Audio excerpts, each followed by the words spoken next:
What are you the best in the world at? What is the mountain you could stand on top of and really say, like, I'm the best at this? And sometimes what that means is redefining a territory or defining it really tightly. This is The Entrepreneur Way with Neil Ball. Unlocking the secrets of successful entrepreneurs 7 days a week. Subscribe to our podcast and follow us on Twitter at Neil D. Ball. Napoleon Hill said the power of the mastermind is the driving force. To discover how you can unlock the potential in your business using the power of a mastermind, go to mastermindunlimited.com. And now, here is your host, Neil Ball. Hello, it's Neil Ball here. Thank you so much for joining me today on The Entrepreneur Way.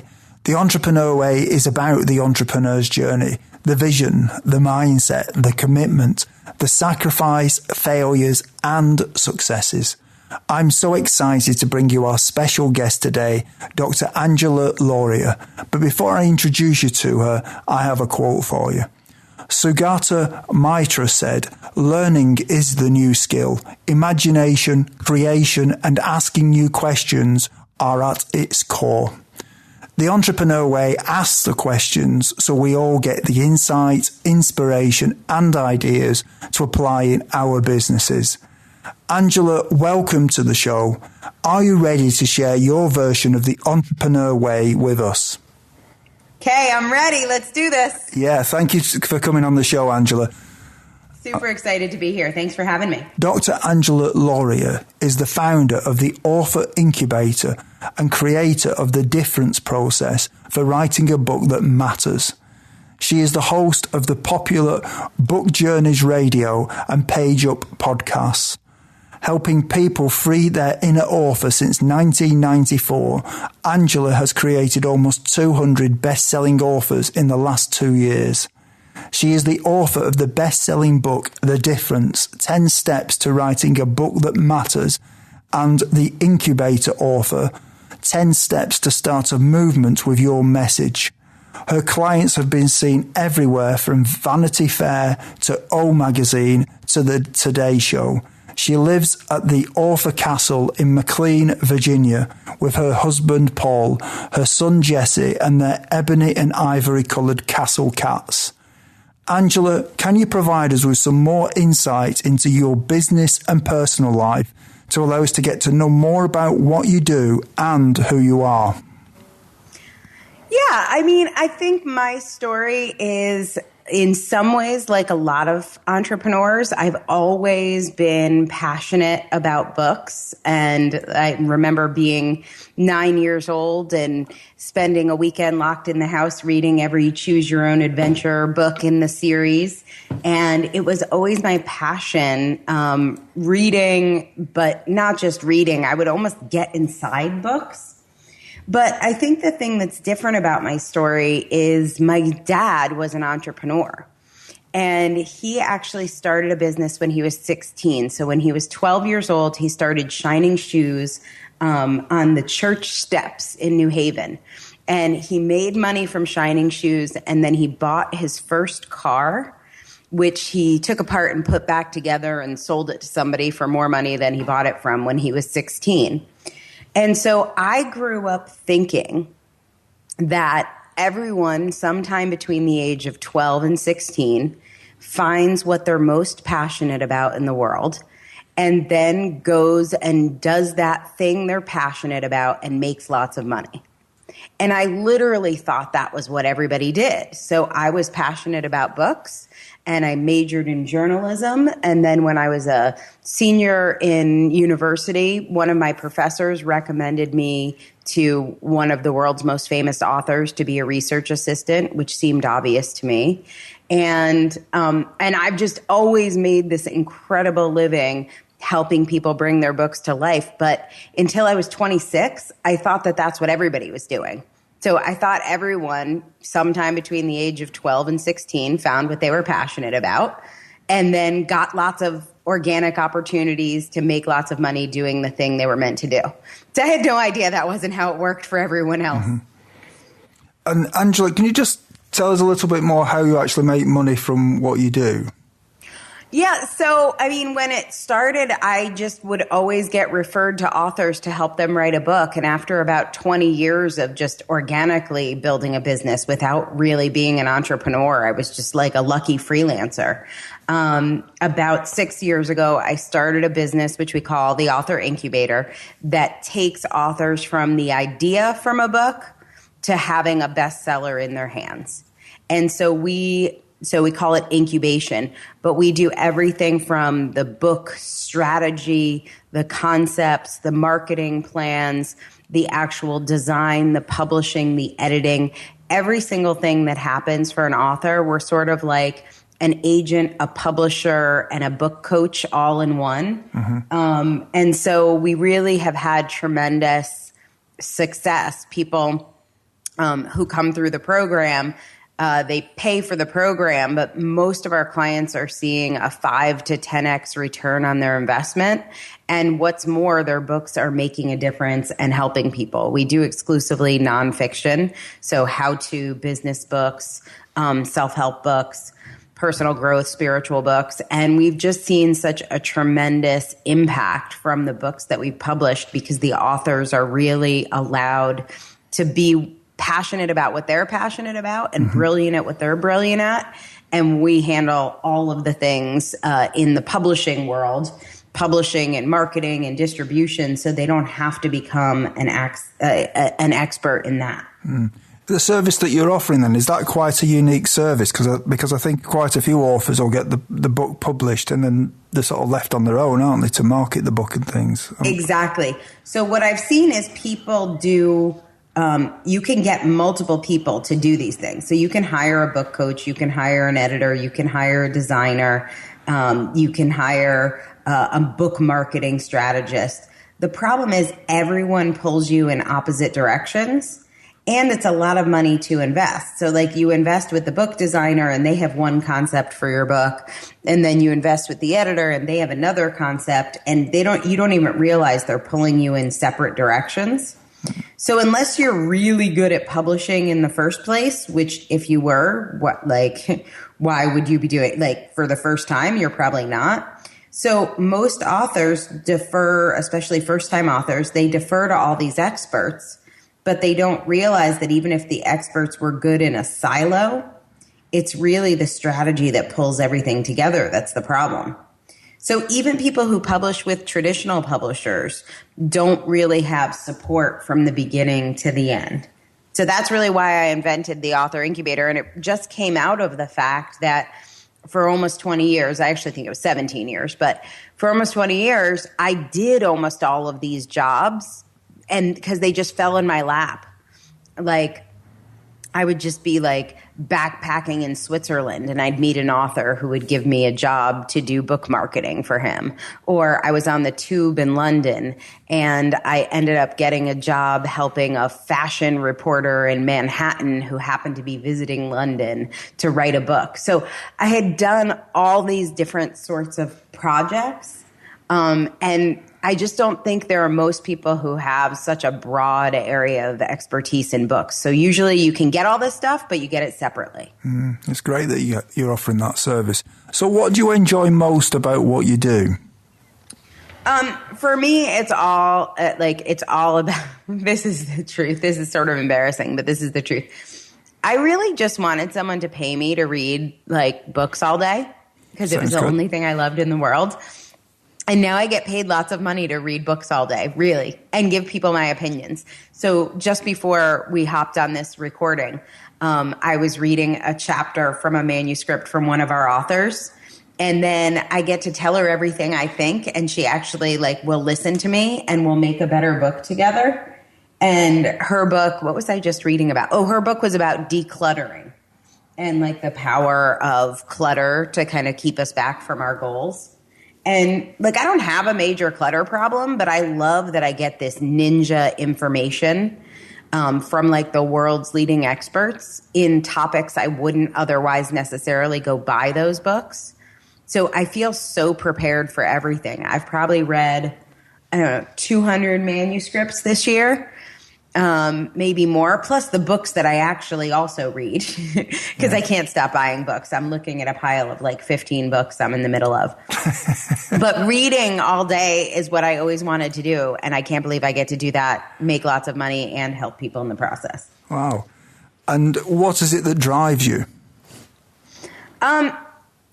This is a very personal question, so I hope it's okay if we go a little deep here. Okay. But I mentioned my dad earlier, who is just a real inspiration to me. And my dad really came from nothing. His parents both had, I think his dad had a 6th grade education and his mom had an 8th grade education. They were extremely poor.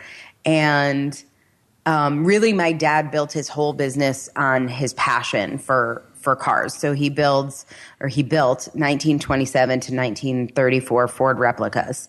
And he did cars for some amazing people, Van Halen, Jeff Beck, ZZ Top. Like, my dad had a very, very celebrated career. He's in the Hot Rod Hall of Fame.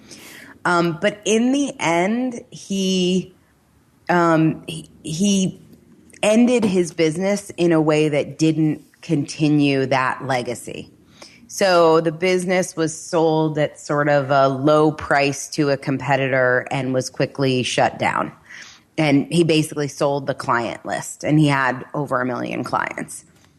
Mm-hmm. And so I'm so driven by being able to take that to the next level and create a legacy for my family that goes beyond, like, we had a great life growing up.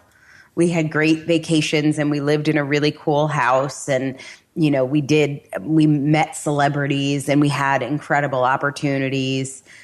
But in the end, it just ended after 40 years. And my dad has memories now. He's retired in Florida and has memories. And I really want to have a legacy that outlasts me. I want to permanently change the entire publishing industry. Mm-hmm. And I think my dad did permanently change the hot rod industry for sure.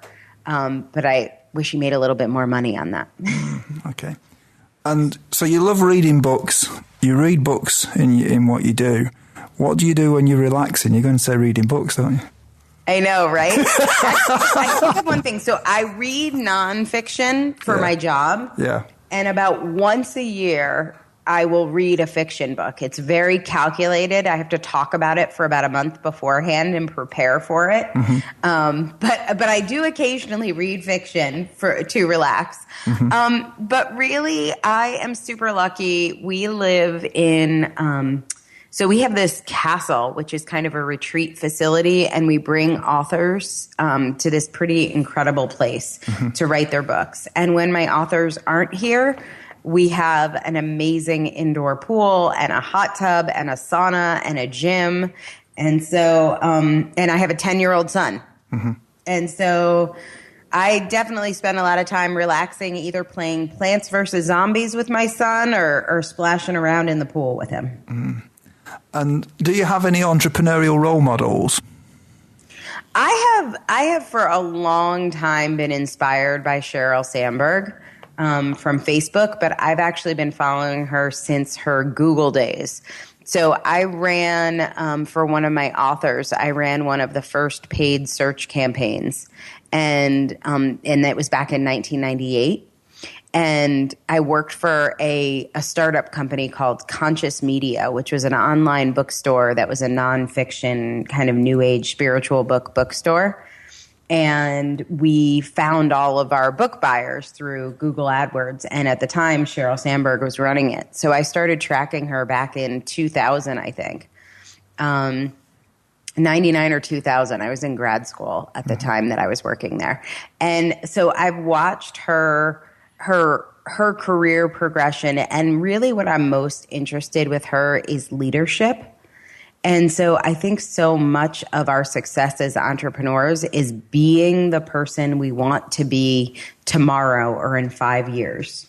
So I spend a lot of time talking with my, friends and kind of business colleagues about like, all right, when I'm at 20 million, when I've 10x this thing, how will I dress? Where will I live? How will I talk? How will I act?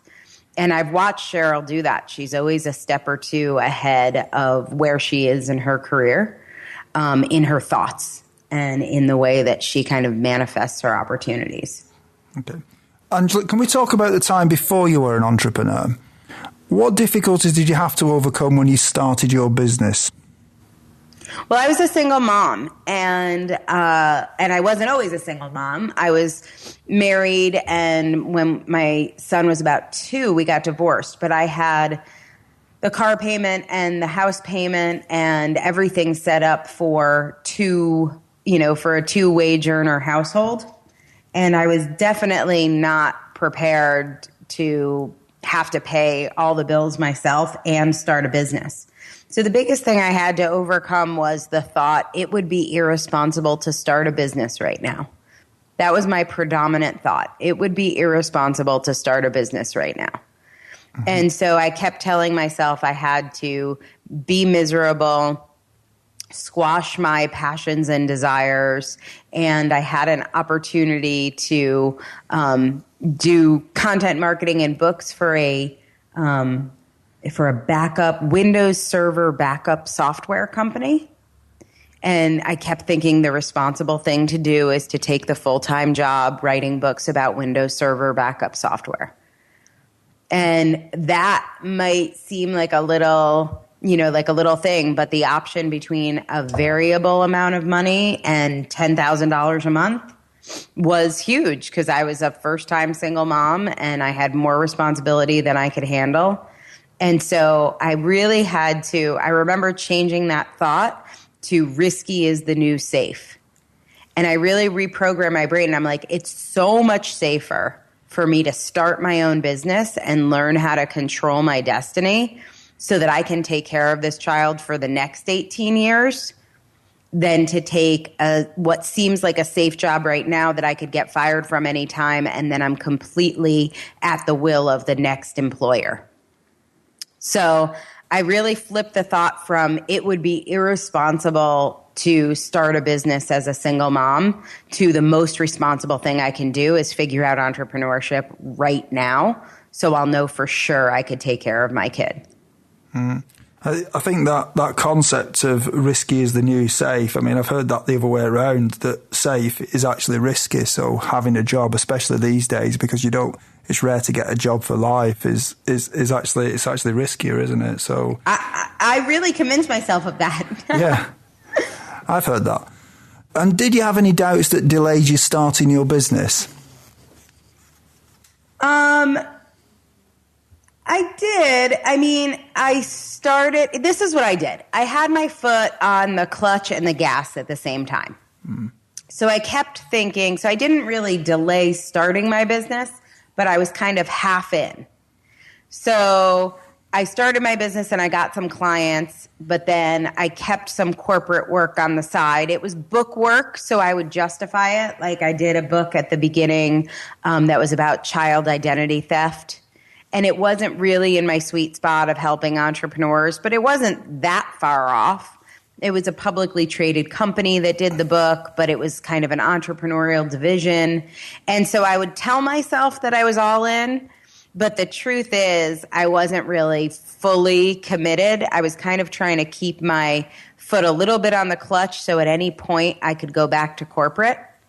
And just doing that, kind of riding the gas and the clutch at the same time, I think what happened is I really slowed my progress.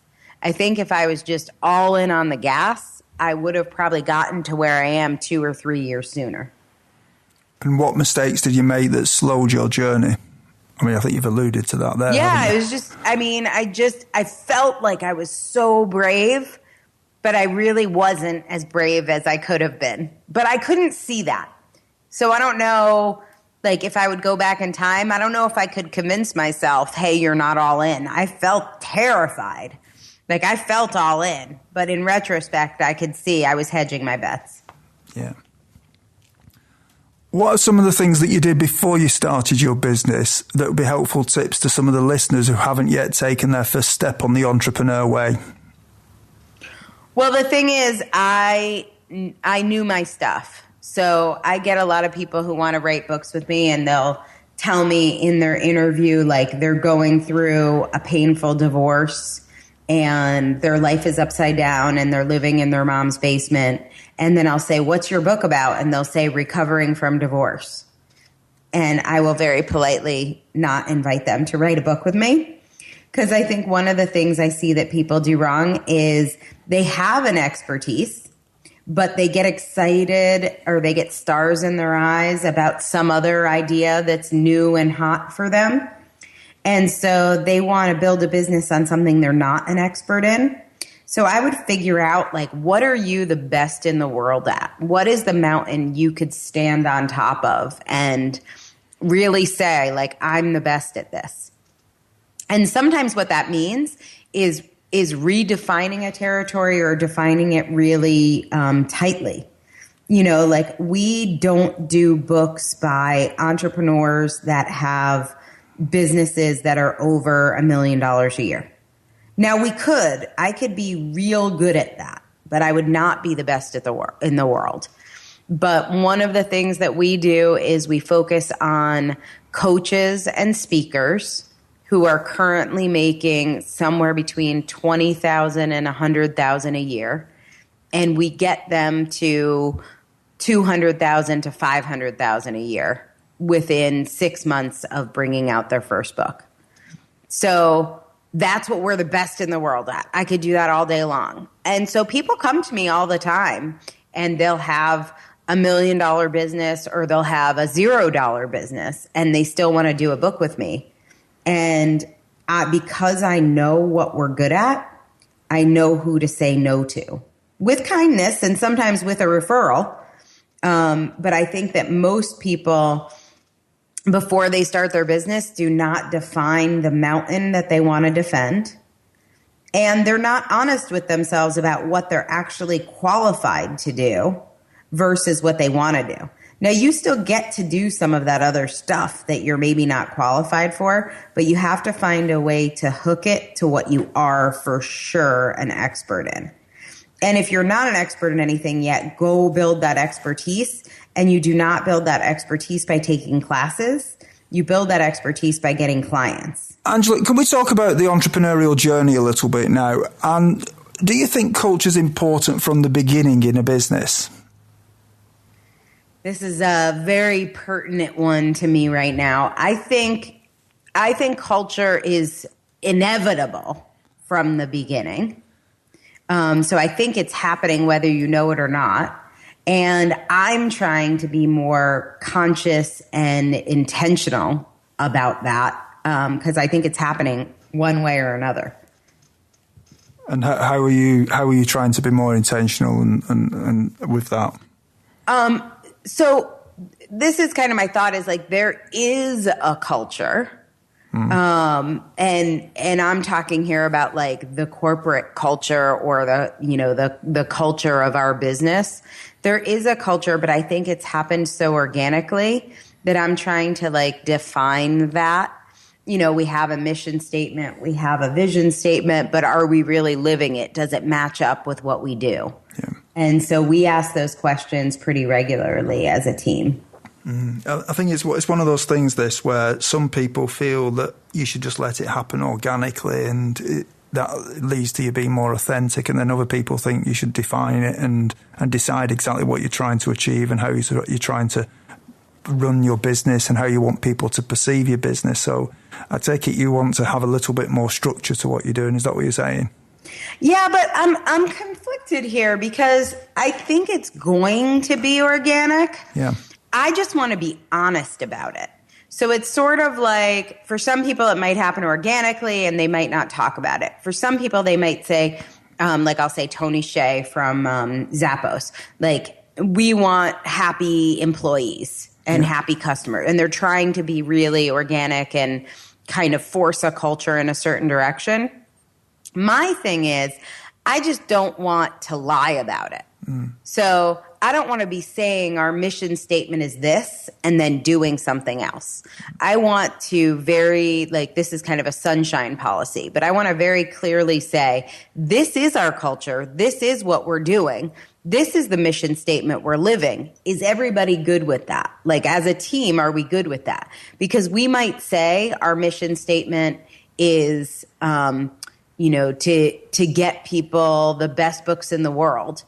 But the truth of the matter is our books are done. So we could definitely say we're getting people books the fastest, but they may not be the best in the world because craft isn't our strength. Like, we write good books, but we write books that have a big impact. And so I think one of the things that's happened on my team is a lot of my staff is very focused on craft. And so they'll spend lots of time on craft, but my mission statement is about results and impact of your book. And they aren't the same thing. So what I say is, we don't want books that are English class good. I don't want you to get, a top mark on your English paper. I want your book to get into people's hands to change their lives and for them to hire you. And so craft could be part of that, but it doesn't necessarily have to be. There are lots of books that aren't particularly well written that have had a huge impact. And so I say our vision is one thing. I say that we have one goal, but then my team is doing something else. So one of my tricks is to sort of operationalize that and say, here's what we're doing. Here's what we're spending time on. So clearly these are our values. Here's what I say our values are. Do you guys want me to change our values, or do we want to change what we're doing because we're out of sync? And so we do kind of a quarterly check-in about that to be as intentional as possible. I think you have to be, because otherwise you might not end up delivering what you think you're going to deliver in your business. And I think that's the danger, isn't it? Exactly. Especially because the people delivering on my team, the editors and designers, aren't the same people as the salespeople. So the salespeople are selling one thing, and then the team is delivering something else. So that's why I make a big effort every quarter to be like, here's what we're telling people, here's what we're doing, where do we have opportunities to close that gap? Yeah. My opinion on this is that you have to define it, but you've got to define it at a level that you can actually be true to and be authentic to and actually follow through on, rather than trying to hit something that you've no intention of then delivering on. And it's that honesty with yourself that really defines it, I think. Yeah. Do you agree with that? Yeah. And there's a living element to this, which is, as much as you want to control, and this obviously depends on if you have a team. I've got about 15 people on my team, and you can't make people do what you want. Even the best argument you can't force someone. You can decide if they're the right people for the team, but you kind of have to be open to other alternatives. So I have definitely been surprised a lot by good and bad ideas that my team has come up with, but I try and stay open. So even though I'm very fixed about what I want the culture to be, I recognize my team has stuff to add, and if they're a part of that, I think they're going to be more invested than me trying to kind of shove my wishes down their throats, which has not been super effective. I read a book by Dave Logan called Tribal Leadership, and that talked about the Zappos. And I believe in Zappos, I think because they use them as an example, and they get the team to define some of those values. So they all buy into it eventually, because they then use that as a measure of making decisions, and they'll pull out the core values and say, well, does this decision, does it actually tie in with our core values? And if it does, then they know what they need to do. And if it doesn't, they know they shouldn't be doing it. And I think that's probably the key to it. Okay, so listen to this sound. That is the sound of tribal leadership, leveraging natural groups to build a thriving organization. It is in my hand right now. I was just having this conversation at an event. Was you really? That very book? This very book was just recommended to me. It's literally what I'm reading right this second. It's an excellent read. I really enjoyed reading that. Yeah, I tried to jump ahead to the 5th stage. I'm like, I don't want to hear about all these hard stages. Early stage, no. I just want it done, but I know it's a process. It's just, this is it. You asked the money question for me. Right now, that is the thing I am most in the thick of, is intentional culture building. Mm-hmm. And knowing what you know now, is there anything that if you'd known it when you started out would have helped you to shortcut the learning curve? I don't know on that one. I mean, if I had to go back and do it again, the thing, like I was a little all over the place. One of the things I teach my authors is that writing the book for a smaller audience, in fact, writing the book for one person, gets you a bigger audience. And so I was a little all over the map. I did authors that had all different sizes of platforms, whereas now we work with authors who have a new platform. They don't really have a big list or a big following. I had a lot of different products. So I taught social media for authors. I taught book writing. Like I had a lot of different products, and now I have one product. We just sell one thing all day long. So simplify. I think that's what it would have shortcut the learning curve. Like stop inventing new products, make something sellable and sell it. Yeah. And how much does gut feeling influence your decisions in your business? I'm extremely a very linear thinker. And so I do pros and cons lists and cost benefit analysis, but I'm so naturally that way. So I'm an ENTJ on the Myers-Briggs chart. I'm very left brain. I'm sort of borderline Asperger's. So I'm extremely linear. So it looks to people like I'm making gut decisions. But I think it's like that Malcolm Gladwell book, Blink. I'm just so good at processing so quickly the cost benefit of something that to other people, it might look like I'm making an impulsive or a rash decision. Like I mentioned, for instance, we moved into this castle. So we live in a 16,000-foot conference facility with 8 bedrooms, a glass elevator, a pool, a ballroom, a movie theater, a video studio.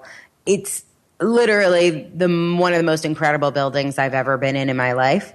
And I think it seemed like I very spontaneously made a decision to move from my 3-bedroom suburban house into a castle. And the truth is, though, I had very carefully and very quickly analyzed what the cost of travel and hotels for events was over the course of the last year. So I said yes to this in about 5 minutes. People were like, what happened? How did you move? It seemed like a gut reaction. But instantly, as soon as I saw it, I could do the cost benefit analysis, and it was a no-brainer. So I think it looks like gut feeling, but ultimately I can usually track down a pretty empirical piece of evidence for my decisions. Sounds like a fantastic place you've got there. It's pretty amazing. You need to call. If you ever find yourself on the East Coast, you got to come visit. I will do. Angela, life is made of constant change, whether we like it or not. And many people say the only constant in life is change. How do you try to keep up with change?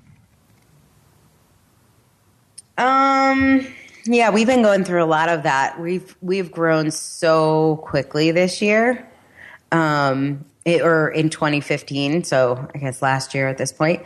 And I think for me, change is something I really enjoy because I'm such a deliberate manifester that whenever I see evidence of change, and I'm sure this is just pattern matching, but that's fine with me. When I see evidence of change, it's because life is moving into the position I want it to move into. So I think the hardest thing with change for me is my husband's mindset is so different that he sees things changing so quickly. And I think he just wants to stop the train a little bit. Cause I don't think he kind of has his hand on the driver's wheel in the same way, and on the steering wheel the same way that I do. He's kind of somebody who life happens to him, and I'm always pushing for it to go in a certain direction and looking for evidence that it either went that way because I wanted it to, or the place it went was even better. So I think I think I'm an optimist and a manifester, and so change always feels really good to me. And what is your favourite book on entrepreneurialism, business, personal development, leadership, or motivation? And can you tell us why you have chosen it? Yeah, I mean, I guess for me, the most powerful book that has changed my life is a book by Martha Beck called Finding Your Own North Star. And I would say this would be for people at the beginning of their entrepreneurial journey. So I took this book with me to India and spent about 3 weeks doing every exercise in the book. I journaled, I did worksheets, I did art therapy, and I really tried to answer the question, what do you lose track of time doing? And I made this stupid list that I still have. I keep the book on my desk, and it says, so one of the worksheets was, what do you lose track of time doing? And I wrote, talking to Jenny, who is my best friend, playing cards, and reading self-help books. And the idea was from this book, you were supposed to figure out like what you were supposed to do with your life. But I had been organically working in books for 20 years and I was passionate about it, but I felt like I'd never gone out and found a job. I was like, at some point I should get a job. I've been doing this for 17 years now. And I thought that I should be a personal injury attorney. So I bought that book to confirm my suspicion that I should go to law school, get a real job, and be a personal injury lawyer, like an ambulance chaser. Mm-hmm. I thought I'd be awesome at that. So that was my big plan. And instead, every exercise that I did in this book would come back to books. And I was like, no. Books isn't my real job. That's the job I've been accidentally doing for, the last 20 years. I'm trying to get the real job now. And so that really helped me identify, even though I remember writing, what do you lose track of time doing? Reading self-help books. I'm like that's a job, because at that point, all the books I'd done were more business books and political books. And so when I realized that's actually a job, it was 3 or 4 years later. And it had been, maybe it was more. Oh my God, it was 7 years later. So I spent 7 years trying to figure out what I was going to do with my life once I grew up and stopped doing this book stuff. And of course, it was under my nose all the time. So if you're having trouble identifying your passion or your mission or the mountain that you want to stand on top of and defend, I highly recommend Martha Beck's Finding Your Own North Star. Thank you for that. Everyone, when you have a busy life, listening to audiobooks is a great way to expand your knowledge in the time when you may be doing other things, such as driving or when you are at the gym. We have a special offer for you of a free audiobook of your choosing. To choose your free audiobook, go to www.freeaudiobookoffer.com. As long as you haven't already signed up, then you will qualify. Angela, I want a free audiobook. That's fantastic. Freeaudiobook.com? Yeah. We got to get our books up there. That's fantastic. Freeaudiobookoffer.com. Love it. Angela, go get Martha Beck's book. Go see what else is up there. Or what do we also talk about? Tribal Leadership by Dave Logan. Yeah. See if they have those. Go buy those books. Or get one free. I think you can get that free on the Zappos site, actually. Uh-huh. Maybe the audio version of it. Angela, we're now at the part of the show where I'd like to speculate about the future a little bit with you. So what one thing would you do with your business if you knew that you could not fail? So I am ready to start making investments in purchasing some companies to bolt on to perhaps freeaudiobook.com would be the kind of company I'd like to buy. So we want to do some mergers and acquisitions with an audiobook company, a distribution site, a review site. So books that are in the publishing industry, but we want to bolt on some high-level partners. And we could get financing for that. And we've got a lot of things lined up that would make it work. But if it failed, it would blow stuff up that is working. So, I've got a business that's throwing off some nice EBITDA. We've got great revenue numbers, and taking a risk like purchasing a company right now could be the most brilliant thing I've ever done, or the stupidest. So if I knew for sure I wouldn't fail, there's probably 2 companies I'd go buy right now. Okay. And what skill, if you were excellent at it, would help you the most to double your business? Managing people. I am medium at that. I'm not awesome at that. I would love to be awesome at that. And that's where I'm spending all my time and attention and my learning, my educational budget, the mentors that I've brought into my life right now, how to build an excellent team and how to lead. My instinct is to lead by, bullying, I think. I'm like, but here's the right way to do it. Don't be stupid. And that, it turns out, does not really motivate people. And so I am up-leveling that, and that is my full personal commitment. I spend night and day thinking about how to be an amazing leader. And in 5 years from now, if a well-known business publication was publishing an article on your business after talking to your customers and suppliers, what would you like it to say? So we're going to be in Fast Company. I know that because I'm looking at it on my vision board. And it's going to say the world's 50 most innovative companies.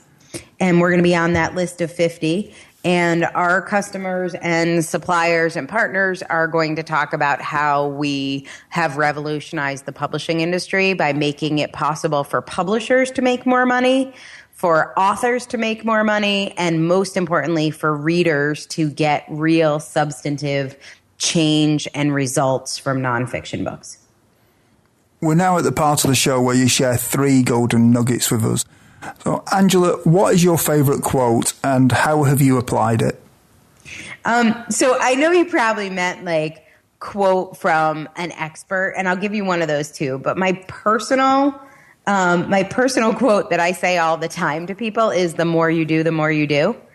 So I just find that action is the solution to just about everything.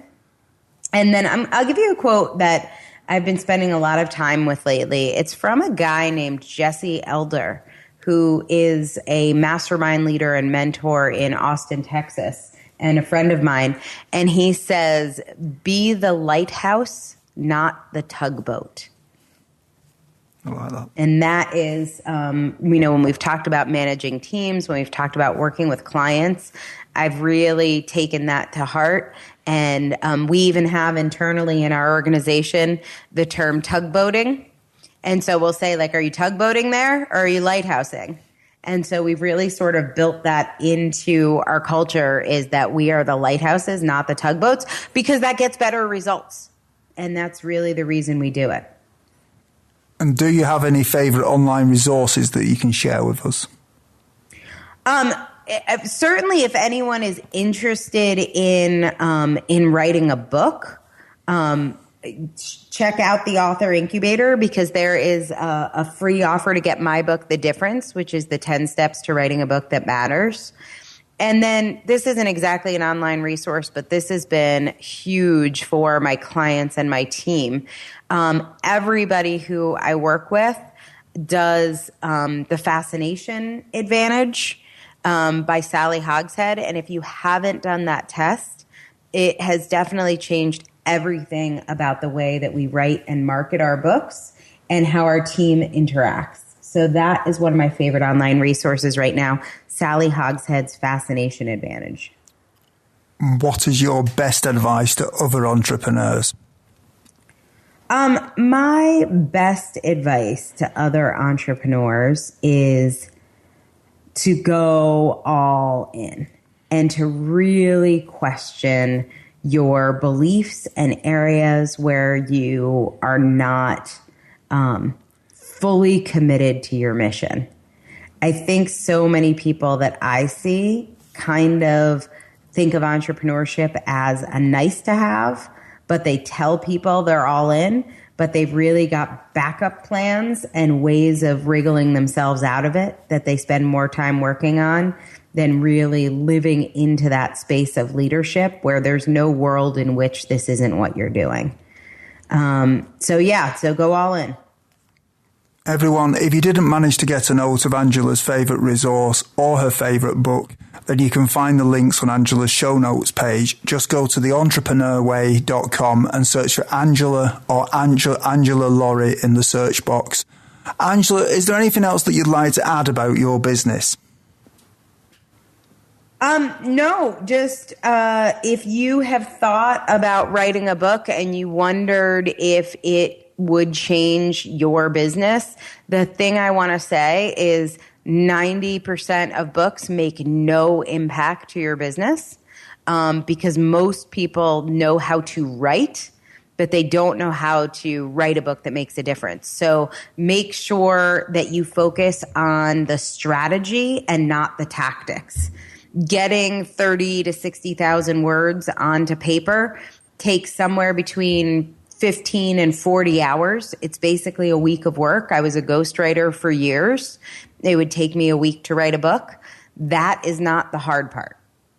The hard part is really knowing your strategy and your play. And if you don't have a team behind you to support you, you're better off skipping it. Because for most people, a book just launches them in the opposite direction and sucks up energy that could have gone to getting clients. So unless you're 100% sure that you're going to get a 10x return on your investment, don't do it. I guess that's counterintuitive advice from a publisher. But I just see so many people wasting their time and energy when as an entrepreneur, you don't have time and energy to waste. So there is a way to do it well, but most people don't find that way. Thank you.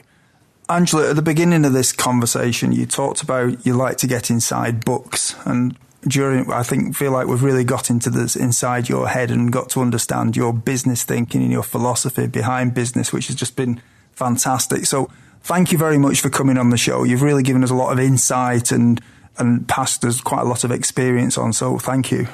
Thank you so much for having me. This was a lot of fun. And if people, if anybody wants to reach out to me, it's Angela at the Author Incubator. You can put that in the show notes. I'm happy to talk to listeners if they have any follow-up questions. Thank you, Angela. You're welcome. Thank you. Thank you for listening to The Entrepreneur Way. Subscribe to our podcast and follow us on Twitter at Neil D. Ball.